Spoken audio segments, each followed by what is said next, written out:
Welcome to Sexual Chemistry, the podcast that explores the fascinating world of human arousal and intimate connection. I'm your host, Zoya Sinclair, and today we're diving deep into a topic that affects millions but is rarely discussed with the depth and honesty it deserves: female arousal.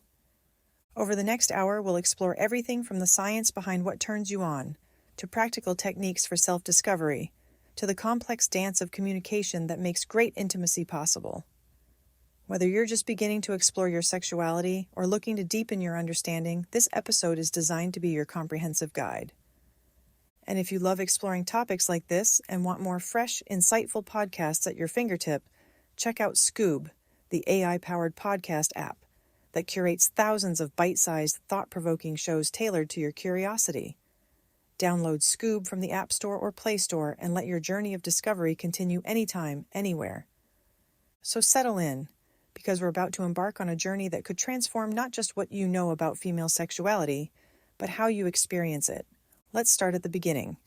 Before we can understand arousal, we need to understand the incredible complexity and beauty of female anatomy. Your body is capable of extraordinary pleasure, but many people never fully explore what that means for them personally. Self-exploration isn't just about physical touch, it's about discovery, understanding, and building a relationship with your own pleasure. Think of it as a conversation with your body, one that requires patience, curiosity, and an open mind. For those who enjoy the sensation of internal stimulation combined with clitoral touch, there are numerous approaches to discover what works for you. You might begin by inserting a finger when you're highly aroused, or maintain gentle internal pressure throughout your entire experience. Some find that adding penetration right at the moment they sense orgasm approaching can intensify the experience dramatically. The key is lubrication. Always ensure comfort and safety with proper moisture. But fingers aren't your only option.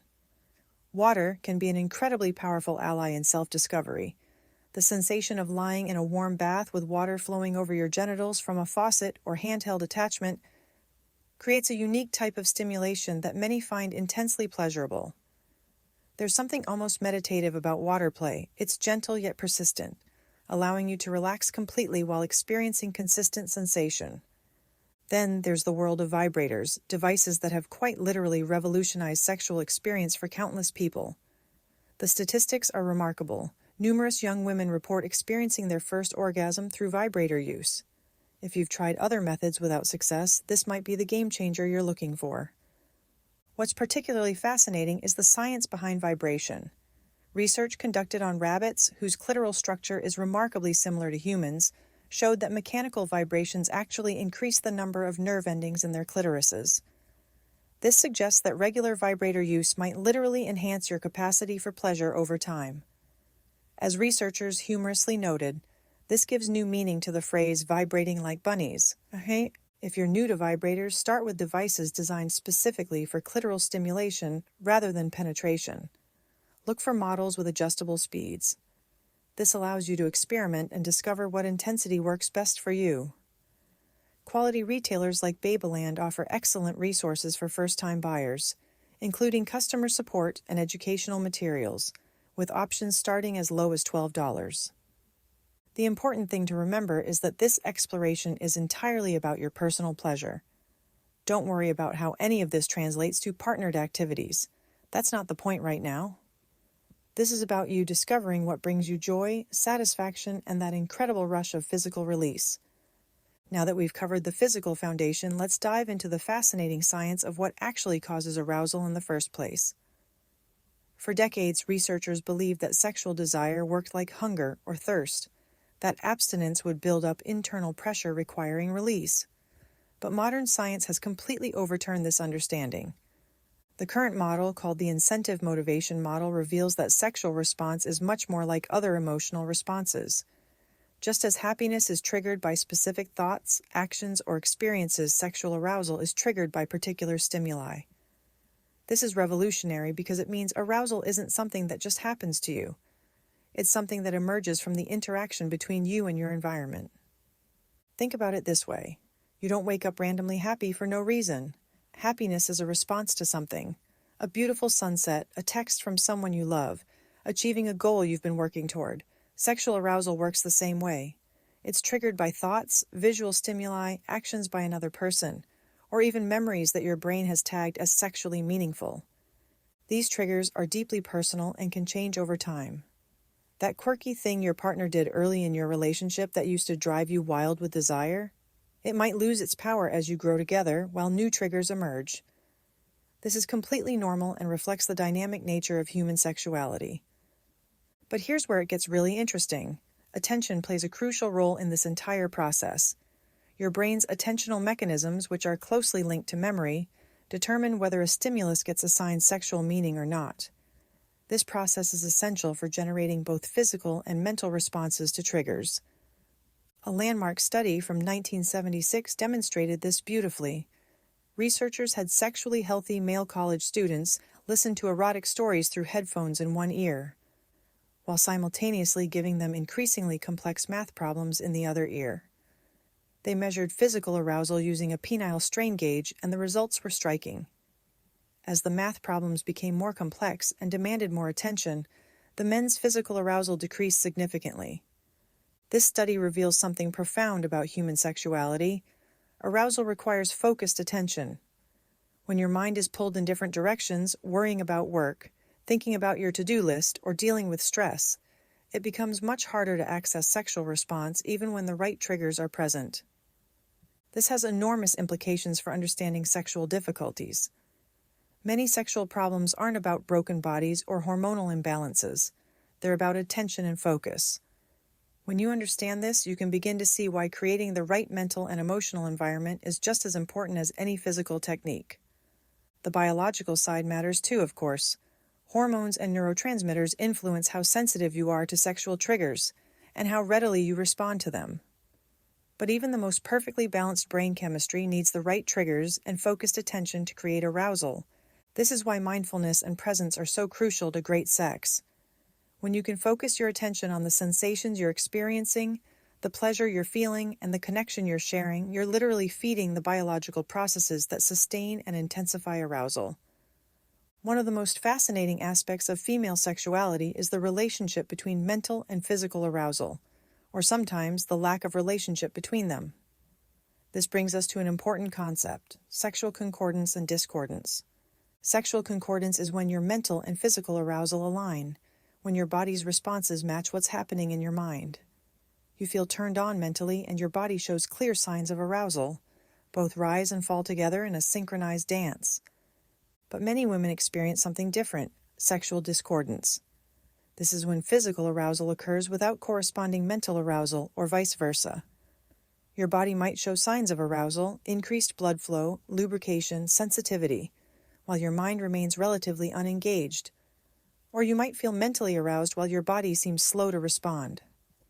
Researchers study this phenomenon in carefully controlled laboratory settings using sophisticated equipment. Women watch both neutral and erotic films while a device called a vaginal photoplethysmograph measures changes in blood flow as an indicator of physical response. Simultaneously, participants use an arousometer, a handheld device that allows them to report their mental arousal levels in real time. The results consistently show that there's tremendous variation in how well mental and physical arousal align. Some women experience high concordance. Their self-reported mental arousal closely mirrors their physical response. Others show low concordance. Both types of arousal increase in response to erotic stimuli, but to very different degrees. Here's what's crucial to understand. Both patterns are completely normal. Sexual discordance doesn't indicate any kind of dysfunction or problem. It's simply a reflection of the complex, multifaceted nature of human sexual response. This has profound implications for how we think about arousal and readiness for sexual activity. The traditional assumption has been that women's responses should mirror men's, that visible arousal indicates mental readiness and desire. But this assumption ignores the reality of how many women actually experience sexuality. For many women, arousal non-concordance is the norm rather than the exception. Being physically wet doesn't necessarily mean feeling mentally turned on, and feeling mentally aroused doesn't always correspond with immediate physical readiness. Understanding this can relieve enormous pressure and anxiety around sexual response. It also highlights why communication becomes so important in intimate relationships. External signs of arousal may not tell the whole story of what someone is experiencing internally. This is why checking in with partners, asking how they're feeling, and creating space for honest communication about arousal and desire becomes essential. The research on concordance and discordance also reveals something important about attention and focus. When attention is scattered or divided, the connection between mental and physical arousal often becomes weaker. This suggests that practices that enhance focus and presence, whether that's mindfulness, meditation, or simply creating distraction-free environments, can help strengthen the mind-body connection during intimate moments. Understanding your own patterns of concordance and discordance can be incredibly empowering. It allows you to recognize your unique sexual response style and communicate more effectively with partners about what you need to feel fully engaged and present during intimate experiences. Great sex isn't just about technique or biology. It's fundamentally about communication. The ability to express your desires, understand your partner's needs, and navigate the complex emotional landscape of intimacy can make the difference between mediocre encounters and transcendent experiences. Sexual communication isn't one skill. It's actually a collection of different types of conversations, each serving a unique purpose. Let me walk you through the 5 essential types of sexual communication that can transform your intimate relationships. First, we have kitchen table conversations. Despite the name, these don't have to happen at your actual kitchen table. Any non-sexual setting will do.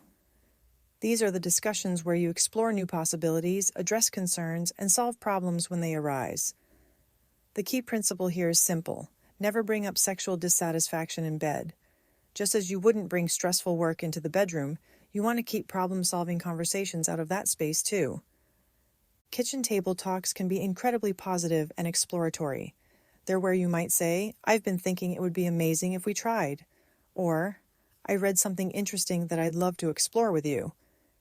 They can also address challenges.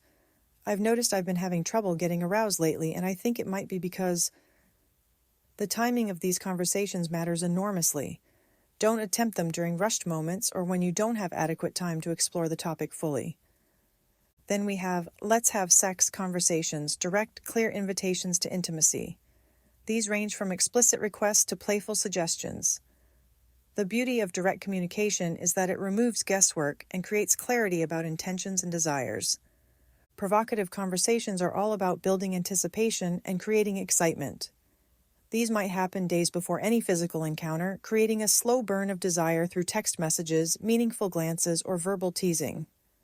For people who respond to the excite me initiation style, these conversations are absolutely essential. In the midst, communication happens during sexual activity itself. This includes everything from expressing pleasure, yes, exactly like that, to making requests, "Could you go slower?" to sharing what you're experiencing. "I love how you're touching me right now." This real-time communication helps partners stay connected and responsive to each other's needs. Finally, afterglow conversations happen after sexual encounters. These might be immediate check-ins, "How was that for you?" or later reflections on what worked well and what you'd like to explore further. These conversations can deepen intimacy regardless of whether you're with a long-term partner or someone new. But let's talk about a specific type of communication that deserves special attention: clitoracy chats. Given that adequate clitoral stimulation is crucial for most women's sexual satisfaction, being able to communicate about this clearly and effectively is essential. This is where something called positively pleasurable feedback becomes incredibly powerful.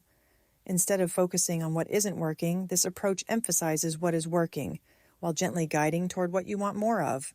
Compare these two approaches. "You need to put your fingers inside when you go down on me," versus "It's so hot when you go down on me." You know what would make it feel even more incredible? If you put 2 fingers inside of me while you licked my clit. I'm getting excited just thinking about that. The second approach provides the same information but does so in a way that's arousing, affirming, and encouraging. It makes your partner feel good about what they're already doing while clearly communicating what would make it even better.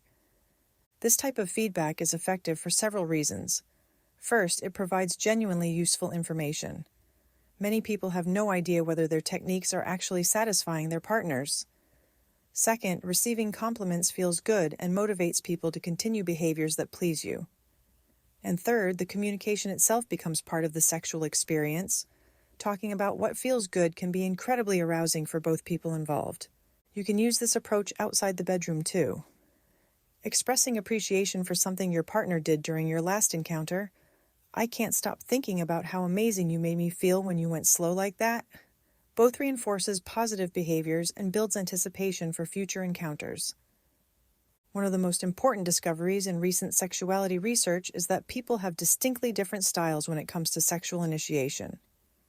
Understanding these styles, both your own and your partner's, can prevent countless misunderstandings and create much more satisfying, intimate connections. Let's explore the 6 primary initiation styles, starting with Excite Me. People with this style thrive on anticipation and build-up. For them, initiation is a slow-burning process that unfolds over days, filled with playful teasing, knowing glances, and gentle taunting touches. They want sex to remain an open topic of conversation, building excitement through verbal play, and sometimes even scheduling intimate time together. Reading erotica, engaging in dirty talk, and creating sustained anticipation are essential tools for this initiation style. The Take Care of Me style is quite different. These individuals often feel overwhelmed by daily life and need nurturing, caretaking actions from their partners before they can shift into a sexual mindset. Acts of care, doing household chores without being asked, taking over responsibilities, or simply creating space for relaxation can be profoundly arousing for them. They struggle to transition from busy, stressed mental states to sexy mode and greatly appreciate having alone time to reconnect with their bodies. There's even a playful concept called chore play, the idea that sensual vacuuming or other domestic acts can be surprisingly erotic for this type. Play with Me types are all about humor and playfulness. They find the quickest path to arousal through laughter and fun, preferring sex that doesn't take itself too seriously. Inside jokes, specific songs, or even particular emojis can serve as their unique initiation cues. Traditional seduction isn't necessary, bringing joy and humor into interactions works much better. For Desire Me individuals, feeling wanted is the core turn-on. They find arousal in knowing their partner is intensely attracted to them and feels a fierce need to be with them. This overwhelming sense of being desired serves as their primary aphrodisiac. Spontaneity and assertiveness, sudden passionate embraces, being pressed against a wall, or receiving constant affirmations about their sex appeal, fuel their desire. The Connect With Me style requires emotional intimacy as a prerequisite for physical intimacy. Before these individuals can feel open to sexual advances, they need to establish a deep emotional connection with their partner. Quality time and meaningful conversations are essential. They need to feel that their partner is fully present and engaged in the moment with them. Physical touch can actually provoke what's called the bristle reaction if they feel pressured when emotional connection hasn't been established first. Finally, Touch Me types are unique in their preference for physical touch over verbal initiation. Physical interaction serves as their primary arousal trigger. They enjoy when partners initiate contact through neck kisses, back rubs, or other sustained physical attention. Their turn-on isn't primarily about feeling desired, it's about their partner's dedication to awakening their body through touch. Understanding these different styles can prevent significant relationship friction. Imagine a couple where one person is a Touch Me type, while the other is Take Care of Me. The first person seeks immediate physical contact, while the second needs mental relaxation first. Without understanding these different needs, both partners might feel frustrated and misunderstood. Real couples often experience relief when they discover these initiation styles because it helps them understand that their differences aren't personal rejections. They're simply different languages of desire. When partners learn to speak each other's initiation language, they can step beyond their comfort zones and create more fulfilling, intimate connections. It's worth noting that while discovering your initiation style can bring vulnerabilities to the surface, the insight gained allows couples to respond more effectively to each other's needs. These styles provide a roadmap for catering to your partner's desires while also communicating your own needs more clearly. If you're curious about deepening connection, discovering new ways to communicate, or exploring the art and science of intimacy, Scoob is your perfect companion. Scoob's AI-powered podcast app curates insightful shows on everything from relationship frameworks and tantric practices to the latest research on physical intimacy. Download the app now from the App Store or Play Store and unlock a world of podcasts to help you and your partner grow closer, inside and out. Getting back to the basics, let's get practical for a moment and talk about anatomy, specifically how to locate and stimulate the areas that can create the most pleasure. Understanding your body's geography is crucial for both solo exploration and communicating with partners about what feels best. The technique I'm about to describe is sometimes called the come hither clasp, and it focuses on the clitoral cluster, that amazing area of sensitive, spongy tissue that surrounds the urethra and becomes engorged when you're aroused. Start by extending your index finger in a straight line, then curl it in a beckoning come hither motion. Gently sweep your fingertip against the upper wall of the vagina, what we might call the vaginal ceiling. As your fingertip moves along this area, it will encounter the clitoral cluster, which becomes more prominent and easier to identify when you're aroused due to increased blood flow. Continue moving your fingertip until it reaches the intersection of the vaginal ceiling and the vaginal entrance. This area, situated within the spongy tissue, can be incredibly sensitive.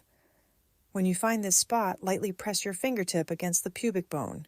You might experience a sudden, intense sensation as you stimulate this part of the extended clitoral network.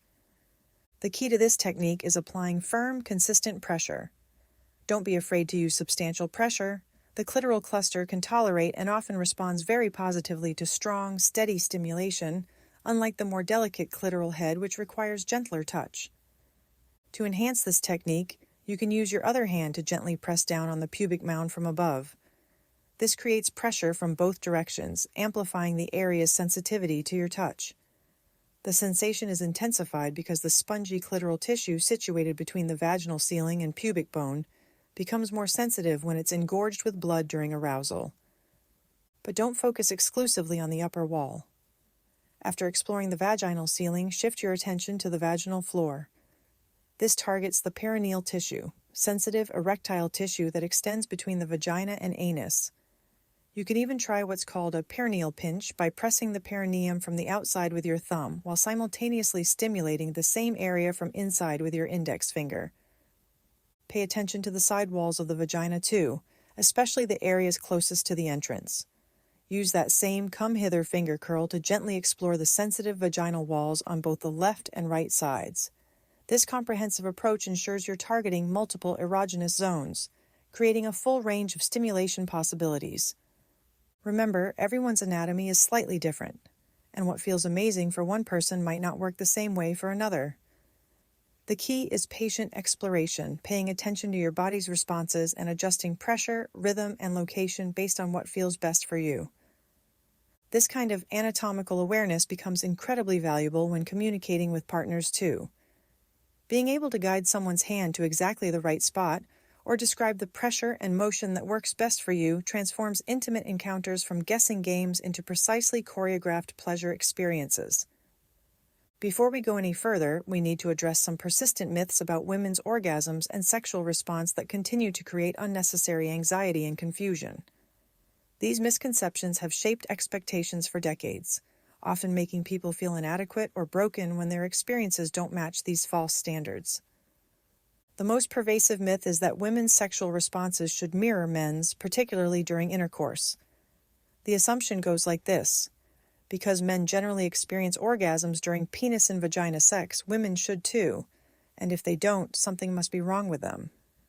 Here's the reality. Research shows that only about 30% of women reliably reach orgasm through intercourse alone. That means 70% of women experience orgasms rarely, sometimes, or not at all during intercourse, and they are perfectly normal and healthy. Women can climax through an enormous variety of means: manual stimulation, oral sex, vibrators, breast stimulation, and even less common practices like toe stimulation.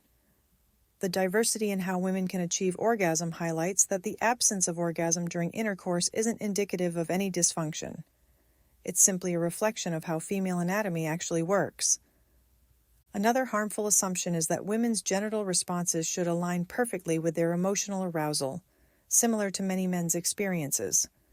For men, an erect penis usually signifies arousal, but this correlation doesn't hold true for women in the same way.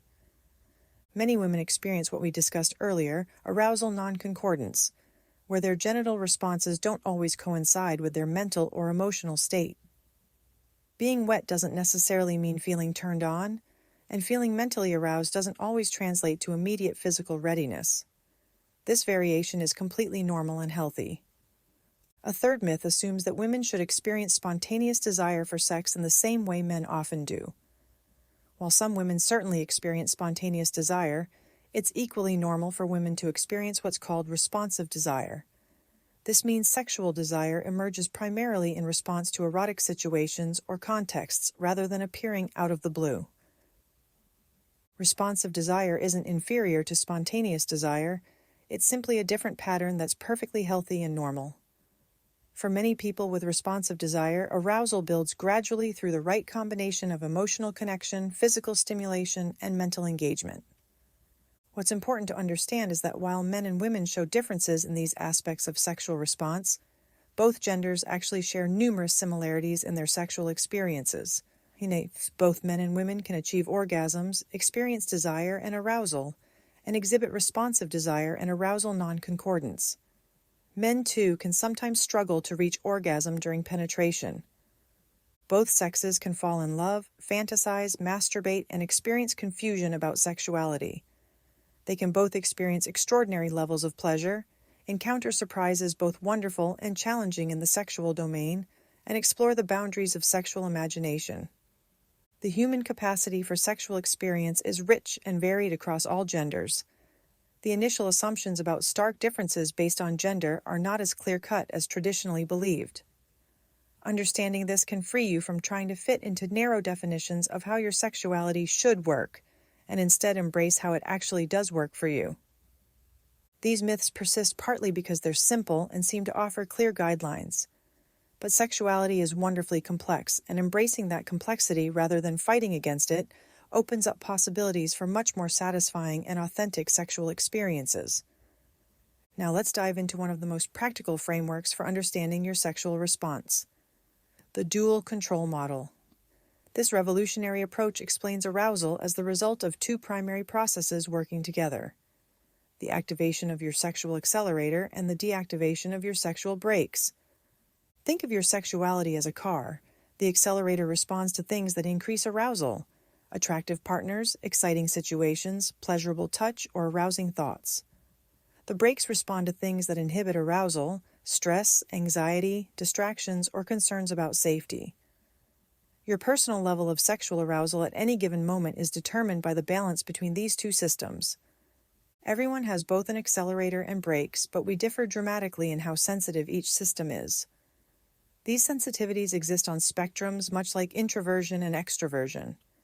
This means sexual arousability varies enormously from person to person. Let me share an example that illustrates this beautifully. I once worked with someone named Olivia who described having a sensitive accelerator.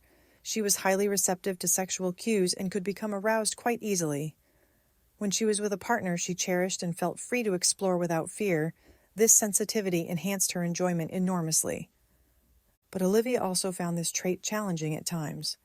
Her intense sexual drive sometimes made her feel like she might seem too demanding to partners. She jokingly said she needed to handle her powerful sexuality carefully for the betterment of humanity. But there was real self-awareness in that humor. During stressful periods, her sensitive accelerator could feel overwhelming, like her sex drive was persistently demanding attention when she had other things to focus on. The dual control model uses specific terms for these traits: sexual excitation system, SES for the accelerator, and sexual inhibition system, SIS for the brakes. Understanding where you fall on each spectrum can be incredibly helpful for managing your sexual experiences. People who are high on SES and low on SIS, like Olivia, have sensitive accelerators and weak brakes. They become easily aroused and have difficulty inhibiting that arousal. This combination occurs in roughly 2 to 6% of women, and is associated with increased sexual risk-taking behaviors such as having multiple partners and less frequent protection use. While often perceived as fun and spontaneous, people with this profile can sometimes feel out of control, especially during stressful periods. At the opposite end, we have people with highly sensitive brake systems combined with less sensitive accelerators. Around 1 to 4% of women fall into this category, which is associated with difficulties in arousal, low desire, and challenges achieving orgasm.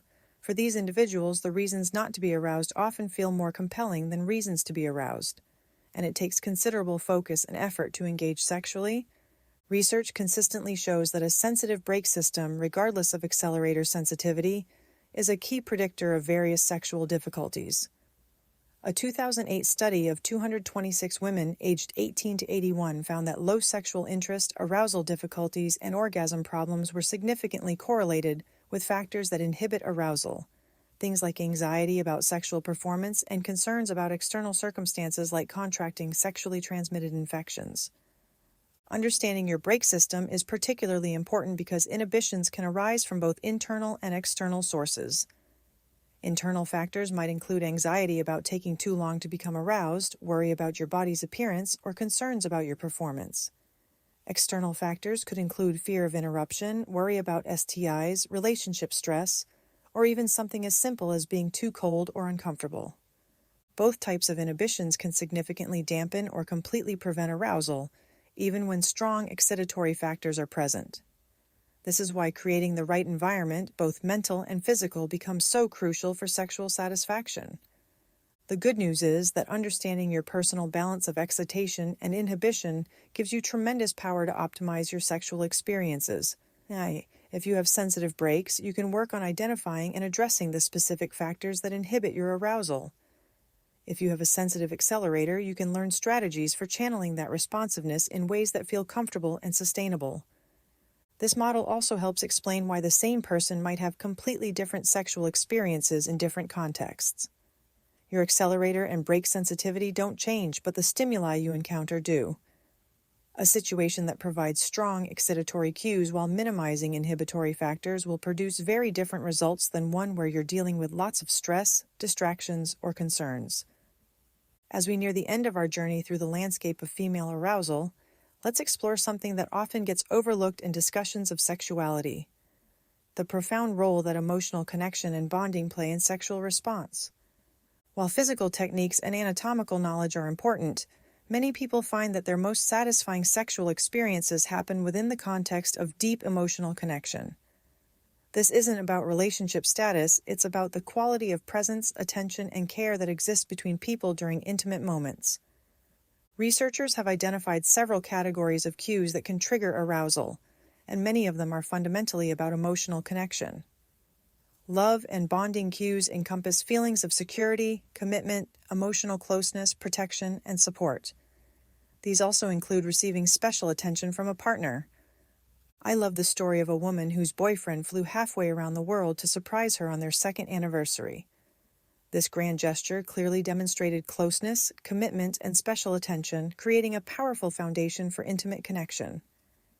But emotional bonding doesn't require grand gestures. It can be found in quiet moments of presence, in feeling truly seen and understood by another person. Visual and proximity cues involve the simple but powerful experience of being close to someone you find attractive. This might include appreciating how someone looks in well-fitted clothing, noticing their confident demeanor, or even small details like the way white cuffs peek out from under a suit jacket. As one friend put it, there's something about those perfectly pressed details that suggests this person's skin will taste good. Romantic and implicit cues create intimacy through shared experiences, dancing close together, sharing a hot tub, giving massages, intimate touching, watching sunsets, laughing together, whispering, or enjoying pleasant scents. One woman realized that she was particularly interested in sex during vacations partly because of the intimate experience of taking long, hot baths together with her husband. This insight led them to remodel their bathroom, understanding that more opportunities for intimate bathing would likely lead to more intimate encounters overall. But perhaps the most powerful tool for deepening emotional connection during sexual experiences is something we touched on earlier: positively pleasurable feedback. This approach to communication does much more than just provide useful information. It actively builds intimacy and connection.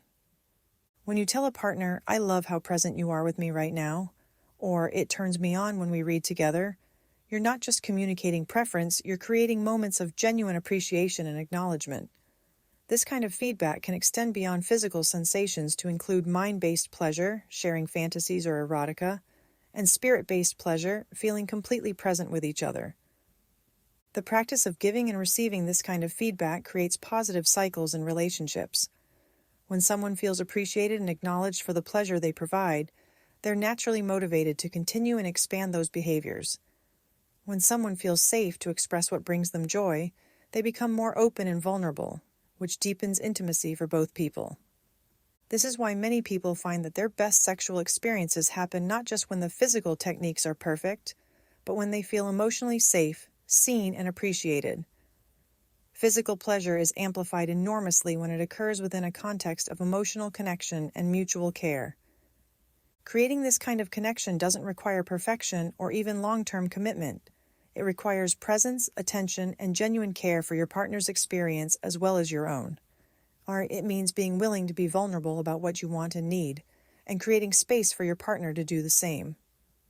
The most transformative sexual experiences often happen when people feel free to be completely themselves, to express their desires honestly, to communicate their needs clearly, and to receive their partner's needs with openness and generosity.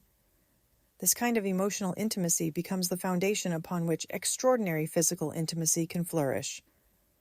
As we reach the end of our comprehensive exploration of female arousal, let's take a moment to weave together all the threads we've discussed and consider what this means for your personal journey of sexual discovery and satisfaction. We began by exploring the fundamental importance of understanding your own body, the incredible capacity for pleasure that exists within you, and the various ways you can access and enhance that pleasure. From the simple intimacy of water play to the sophisticated technology of modern vibrators, from the gentle exploration of your own touch to the comprehensive stimulation of multiple erogenous zones simultaneously, your body offers countless pathways to satisfaction. We delved into the fascinating science of arousal itself, discovering that desire isn't something that just happens to you randomly, but rather emerges from the complex interaction between triggers, attention, and your unique neurological makeup. Understanding the incentive motivation model empowers you to recognize that arousal is a skill that can be developed, an experience that can be cultivated, and a capacity that can grow over time. The anatomical awareness we explored gives you concrete tools for both solo exploration and communication with partners. Understanding your body's geography, where the most sensitive areas are located, how they respond to different types of touch, and how to guide yourself or a partner to these spots, transforms abstract concepts of pleasure into specific, actionable knowledge. And then we learn about our exploration of emotional connection reminded us that the most transformative sexual experiences often occur within contexts of genuine care, presence, and mutual appreciation. Physical techniques matter, but they flourish most beautifully when supported by emotional intimacy and authentic communication. Perhaps most importantly, this entire journey points toward a fundamental truth. Sexuality is not a performance to be perfected, but a relationship to be developed. It's a relationship with your own body, with your desires and fantasies, with your partners, and with the incredible capacity for pleasure and connection that exists within you. This relationship, like all meaningful relationships, requires patience, curiosity, communication, and compassion. There will be discoveries that delight you and moments that challenge you. There will be times when everything flows effortlessly and times when you need to troubleshoot and adjust.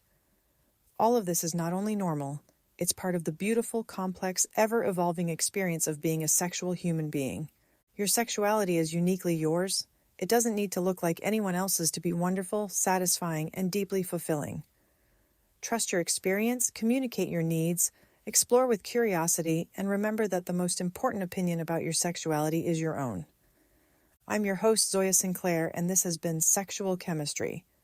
Thank you for joining me on this comprehensive exploration of female arousal. May the insights and tools we've shared today support you in creating the deeply satisfying, authentic, and joyful sexual experiences you deserve. And remember, when in doubt, check out Scoob, your new go-to AI-powered podcast app. Dive into short, bingeable episodes on everything from sexual health and relationship advice to science, psychology, and personal growth. With expertly curated playlists, a massive library, and a vibrant community, Scoob makes it easy to get smarter, inspired, and entertained anytime, anywhere.